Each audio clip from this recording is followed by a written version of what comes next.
अब YouTube channel monetise भएपछि हामीले ट्याक्स त भर्नै पर्छ, सबैलाई थाहै छ। हरेक 2 वर्ष 3 वर्षमा नयाँ अपडेट आइरहेको हुन्छ र अहिले नयाँ अपडेट आएको छ। अब कतिपयलाई थाहा पनि हुँदैन। तपाईँले ट्याक्स भर्नु भएन भने चाहिँ समस्या आउँछ र आज म तपाईँलाई सिकाउने छु कसरी ट्याक्स भर्ने भनेर। पहिला आफ्नो जीमेल आइडी लगइन गर्नुहोस् र त्यहाँ जीमेलमा तपाईँले गएर चेक गर्नुहोस्, त्यहाँ मेल आएको हुन्छ। त्यही मेलबाट पनि तपाईँले क्लिक गरेर भर्न सक्नुहुन्छ या त सिधै गुगल एडसेन्समा गएर पनि तपाईँले भर्न सक्नुहुन्छ। गुगल एडसेन्समा गइसकेपछि तपाईँले यहाँ हाइलाइट गरेको ठाउँमा देख्न सक्नुहुन्छ, त्यहाँबाट पनि तपाईँले भर्न सक्नुहुन्छ भने यता लेफ्ट साइड पेमेन्ट साइटमा गएर पनि तपाईँले भर्न सक्नुहुन्छ या त सिधै जीमेलबाट पनि तपाईँले अपडेट ट्याक्सबाट चाहिँ क्लिक गरेर भर्न सक्नुहुन्छ। अब जताबाट गए पनि हामी आइपुग्ने भनेको लास्टमा यहीँ हो र यहीँ तपाईँले यो हाइलाइट भएको ठाउँमा चाहिँ क्लिक गरेर तपाईँले नयाँ फर्म भर्न सक्नुहुनेछ या त तपाईँले फेरि त्यही नोटिफिकेसनमा गएर पनि भर्न सक्नुहुन्छ। तपाईँलाई जसरी सजिलो लाग्छ त्यसरी नै भर्दा हुन्छ, तर यहाँ चाहिँ क्लिक गरेर तपाईँले फर्म भर्नुपर्ने हुन्छ है त। अब चाहिँ भिडियोलाई सुरु गरौँ है त, कसरी ट्याक्स भर्ने भनेर। तपाईँहरूले केही याद गर्नु पर्दैन, मैले जसरी भरेको छु त्यसरी नै तपाईँले भर्दा हुन्छ, केही सोच्नुपर्ने छैन त्यसमा।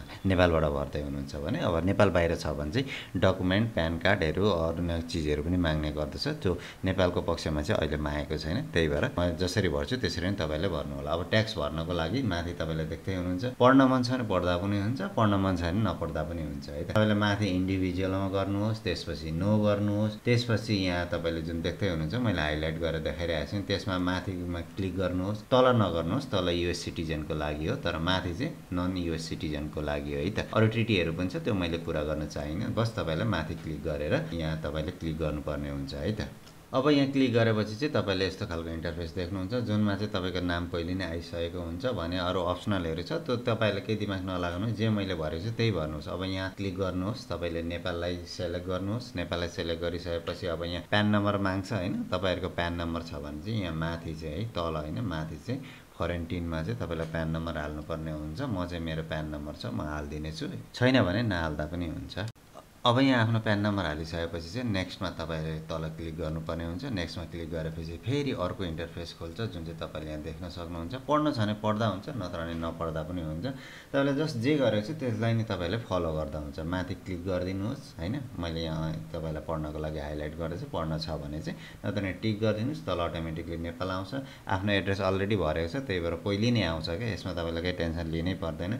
चर्र तल जाने हो अनि फेरि टिक गर्दै जानुपर्छ यहाँ है। तपाईँहरूलाई मैले सजिलो तरिकाले भने दुनियाँदारी लामो मैले भिडियो बनाउनु खोजेको होइन, जस्ट तपाईँले टिक गर्नुहोस्। अब फेरि यहाँ चाहिँ नेक्स्ट क्लिक गर्नुहोस् र कहिलेकाहीँ चाहिँ अब तपाईँले एडसेन्सबाट भर्दा यताबाट भर्दाखेरि खुल्दैन है, त्यो चाहिँ याद गर्नु न, अनि फेरि भर्नुपर्ने हुन्छ, किन खुलेन भन्ने समस्या आउला। त्यसरी नै अब यहाँ माथि पहिलोमा क्लिक गर्नुहोस्, त्यसपछि नेक्स्टमा क्लिक गर्नुहोस्। नेक्स्टमा क्लिक गरेपछि फेरि अर्को एउटा इन्टरफेस खुल्छ। हामीले भर्न चाहिँ लगभग 15-20 मिनट जति नै लाग्छ, जुन चाहिँ तपाईँले ध्यानपूर्वकै भर्नुपर्ने हुन्छ। पढ्न मन छ भने पढ्दा पनि हुन्छ, नत्र भने ड्याङ्की ड्याङ यही हेरेर हाल्दा हुन्छ। अब फेरि तल यहाँ नो गरिदिनुहोस्, त्यहाँ पनि टिक गरिदिनुहोस्। पढ्न छ भने फेरि पढ्नुहोस्, नत्र भने फेरि नेक्स्ट गरिदिनुहोस्। नेक्स्ट गरिसकेपछि यहाँ तपाईँले हेर्न सक्नुहुन्छ दुनियाँ के लेखेको हुन्छ। तपाईँलाई पढ्न छ भने फेरि पनि भन्दैछु पढ्दा हुन्छ, नत्र भने यहाँ तपाईँले क्लिक गर्नुहोस्। त्यो चाहिँ अब मेल मार्फत तपाईँको पेपरलेस डकुमेन्ट आउनको लागि हो। फेरि यसरी यहाँ तपाईँलाई देखाउनेछ है, फेरि पनि हेर्दा हुन्छ, पज गरेर बिस्तारै भर्दा पनि हुन्छ। तर यही हो हाम्रो काम भनेको, अब टिक गर्दै जाने हो क्या, यहाँ चेक गर्ने हो। त्यसपछि फेरि हामीले चाहिँ नेक्स्टमा जानुपर्ने हुन्छ। अनि नेक्स्टमा गइसकेपछि फेरि अर्को एउटा इन्टरफेस खुल्छ, त्यहाँ पनि तपाईँहरूले यसरी टिक गर्नुपर्ने हुन्छ है, पढ्दा पनि हुन्छ, मैले यहाँ देखाइदिइरहेको छु। नत्र भने सिधै तपाईँले टिक गर्दै जाँदा पनि हुन्छ। दुनियाँ रुल रेगुलेसनहरू छ, त्यो हामीलाई मतलब भएन, हामीले अब टिक गरेपछि त हामीले मानेको हुन्छ होइन। त्यसरी नै फेरि यहाँ टिक गर्नुपर्ने हुन्छ। अब यहाँ चाहिँ तपाईँहरूले 2025मा भर्दै हुनुहुन्छ भनेपछि 2025मा लेख्नुपर्ने हुन्छ है। मैले 2020देखि सुरु गरेको थिएँ, त्यही भएर 2020 देखियो। अब यहाँ अप्सनल हो, त्यहाँ केही नगर्नुहोस् है। त्यसपछि 2025को तल अप्सनल हो, केही नगर्नुहोस्। अनि टिक लाउने ठाउँमा चाहिँ टिक लाउनु पर्ने हुन्छ है। अब तपाईँले यहाँ पहिलोमा टिक लाउनुहोस्, त्यसपछि यहाँ हेर्नुहोस्। अब दोस्रो गर्नु भने चाहिँ तपाईँले यस्तो हुन्छ है, तर हाम्रो चाहिँ पहिलोमै लाउनु पर्ने हुन्छ। पहिलोमा लाउने बित्तिकै हाम्रो पुरानो नाम आउँछ, त्यसपछि सबमिट गर्नुपर्ने हुन्छ। र सबमिट गर्नको लागि चाहिँ एकछिन टाइम लिन्छ र कहिलेकाहीँ चाहिँ यहीँ ह्याङ हुन्छ क्या। अब यहाँ ह्याङ भयो भने खुल्दै खुलेन भने फेरि तपाईँले रिस्टार्ट गर्नुहोस्, सेम प्रोसेस अगाडि बढाउनुहोस्, एकछिन पर्खिनुहोस्। मेरो पनि यहाँ ह्याङ भयो।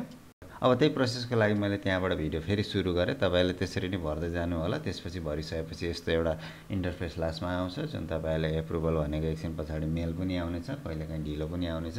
यहाँ चाहिँ मेरो अब सबै डिटेलहरू भरिएकाले गर्दाखेरि मैले ब्लर गरेको छु, त्यसलाई चाहिँ तपाईँले बुझ्नु होला हैन। ट्याक्स इन्फर्मेसन भरियो कि भरिएन भनेर यसरी तपाईँहरूको यहाँ जिमेलमा पनि मेल आइसकेको हुन्छ है। यहाँ क्लिक गरेर तपाईँले हेर्न सक्नुहुन्छ।